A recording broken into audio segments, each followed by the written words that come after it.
Hello friends, welcome every day. तो आज हम mutual fund NSM series 5 chapter number 12 से शुरू करते हैं। इसे हमने 3 पार्ट में डिवाइड किया है, part A, part B and part C. तो आज हम पार्ट ए से शुरू करते हैं, 12A। शुरू करने से पहले आपसे रिक्वेस्ट है, अगर आपने चैनल सब्सक्राइब नहीं किया है तो प्लीज़ इसे आप सब्सक्राइब कर लीजिए, ताकि आपको mutual fund and other financial product related video मिलते रहे। तो चलो शुरू करते हैं। First question, the selection of mutual fund scheme for an investor will depend upon the need that the investor has from the investment. True or false? इसका correct answer है true. जैसे इन्वेस्टमेंट की नीड रहेगी वैसे ही mutual fund का scheme select किया जाता है। Next question, difference between the open ended fund and close ended fund is, option है इन्वेस्टमेंट ऑब्जेक्टिव और स्ट्रेटेजी, सेकेंड ऑप्शन है operational features that is the exit option. तो करेक्ट आंसर है operational feature that is the exit option. तो जैसे open ended and close ended में investment objective वही रहता है, सेम रहता है, फर्क केवल एग्जिट रूट से रहता है और ऑपरेशनल फीचर रहता है। ओपन एंडेड में आप कभी भी एग्जिट हो सकते हो और क्लोज एंडेड में आपको मैच्योरिटी तक वेट करना पड़ता है। इन बिटवीन अगर आपको एग्जिट होना है तो ये स्टॉक एक्सचेंज में लिस्ट होता है, वहाँ पे आपको सेल करना पड़ता है। Next question, in case of an open ended scheme the unit will be bought back by the scheme at the NAV dash. Option है less exit load plus exit load. तो करेक्ट आंसर है less exit load. तो जब हम redemption का ये करते हैं NAV,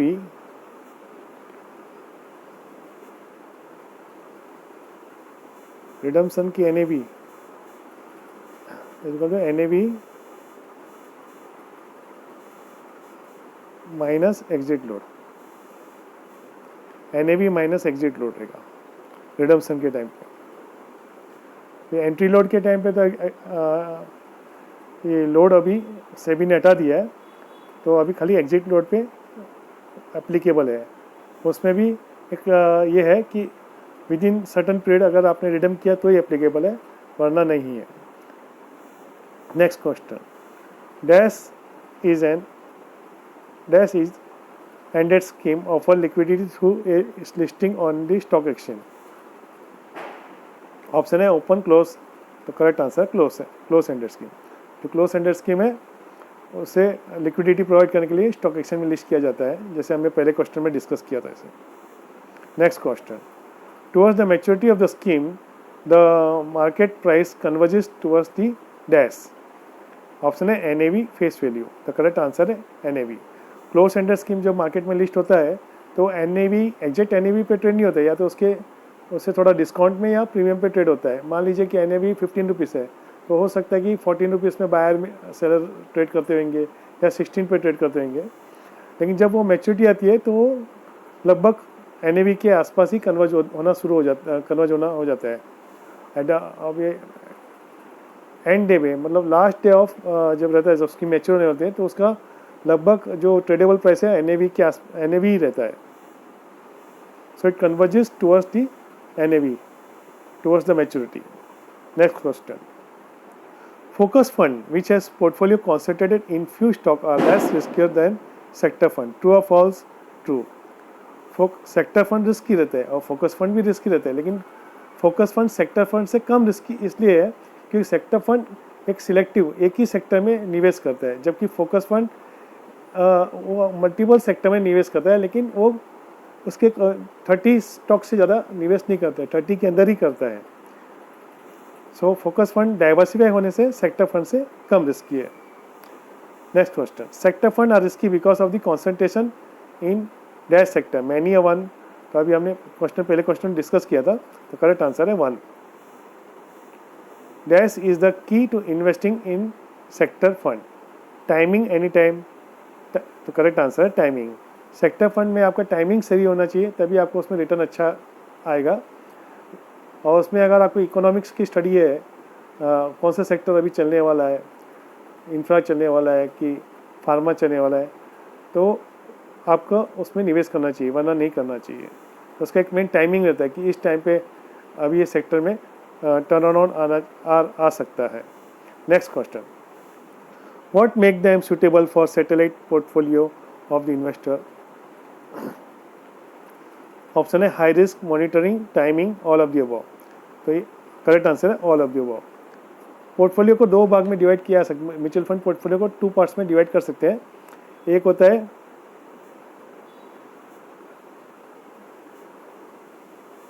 कोर पोर्टफोलियो और दूसरा सैटेलाइट पोर्टफोलियो। कोर पोर्टफोलियो वो जो रहता है वो कम रिस्क रहता है और उसमें डाइवर्सिफाई पोर्टफोलियो रहता है, डाइवर्सिफाई इक्विटी पोर्टफोलियो रहता है। और सैटेलाइट पोर्टफोलियो जो रहता है वो एक शॉर्ट टर्म मार्केट मूवमेंट को स्टडी करके निवेश किया जाता है कि अभी शॉर्ट टर्म मार्केट मूवमेंट का कुछ अपॉर्चुनिटी फंड मैनेजर को लगता है कि इसमें अपॉर्चुनिटी है तो उसमें वो निवेश करता है।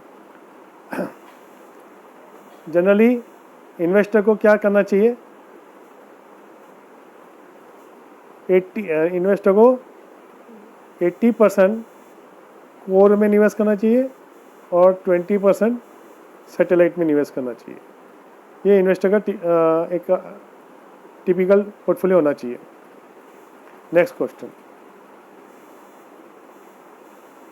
Example of thematic fund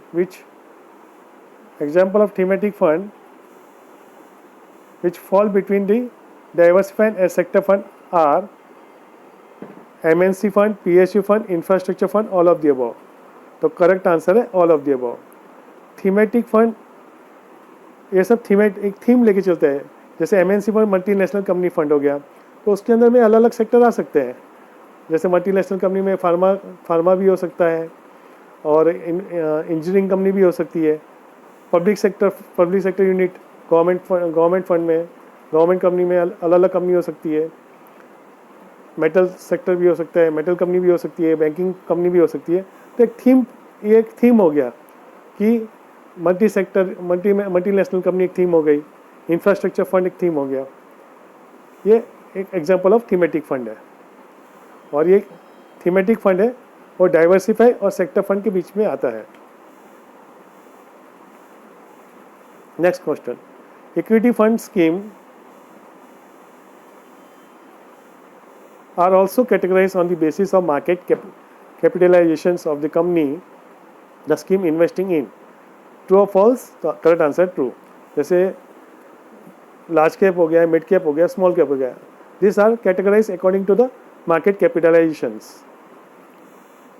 next question, the stocks of established company that have a stable revenue and profitability and financial strength to withstand competition and economic downturn। Option है लार्ज कैप, स्मॉल कैप। तो correct answer है large cap. जो large cap जो company रहती है उसमें वो सब स्टॉक फाइनेंशियली स्ट्रेंथफुल रहते हैं और they can withstand the competition. और इकोनॉमिक जब डाउन टर्न रहता है तो उस टाइम पे भी उनका रेवेन्यू में इतना इफेक्ट नहीं गिरता है। Dashed represent the company that are in initial stage of growth, large cap, mid cap and small cap. तो करेक्ट आंसर है mid cap and small cap. तो mid cap and small cap की company है वो अभी they are at the initial stage of growth और large cap already growth कर चुकी रहती है। जैसे लार्ज कैप में रिलायंस हो गया, TCS हो गया, they are large cap company, they already made the growth. Next question, dash give the fund manager the freedom to invest across the market cap, flexi cap, large cap. The correct answer है flexi cap. Flexi cap में fund manager को एक freedom दिया जाता है कि आप किसी भी में निवेश कर सकते हो, large cap, mid cap, small cap, जिसमें आप कर सकते हो।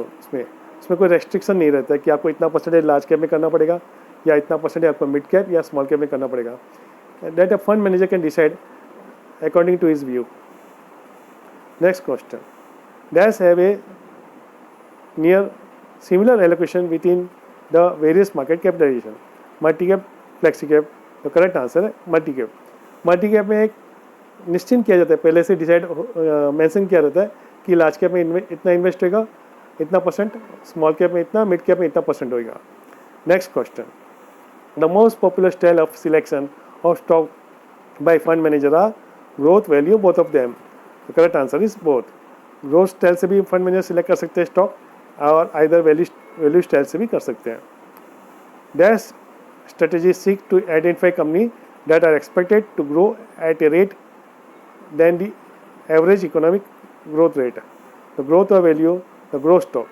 जो growth stock fund manager select करते हैं वो ऐसे स्टॉक सेलेक्ट करते हैं जो ज़्यादा ग्रोथ करने के चांसेस है, इकोनॉमिक ग्रोथ से ज़्यादा फास्ट ग्रोथ कर सकते हैं।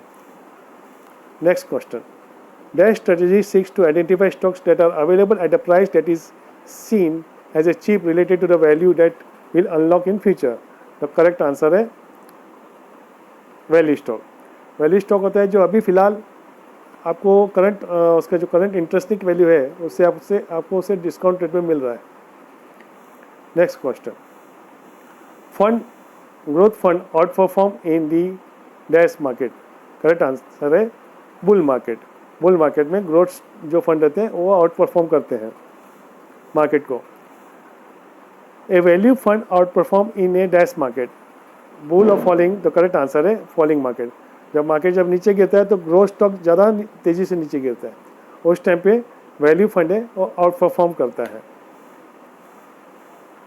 Last question, international equity fund essentially have exposure to international equity market, exchange rate of rupees, both of the above.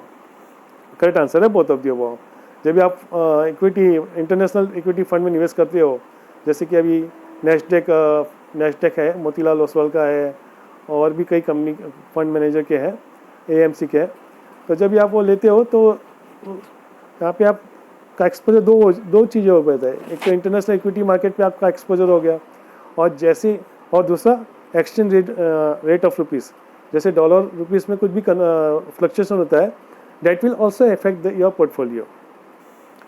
सो यहाँ पे हम फ्रेंड्स सबमिट करके देखते हैं कि हमारे कितने आंसर सही है। लेट्स सी, व्यू स्कोर में जाते हैं, और मैं उम्मीद करता हूँ कि आपको ये वीडियो पसंद आया रहेगा। हमारे सभी आंसर सही, 21 आफ्टर 21। तो फ्रेंड्स, अगर आपको ये वीडियो पसंद आया तो प्लीज़ इसे आप लाइक एंड सब्सक्राइब कीजिए और अपने ग्रुप में शेयर कीजिए। Thank you very much.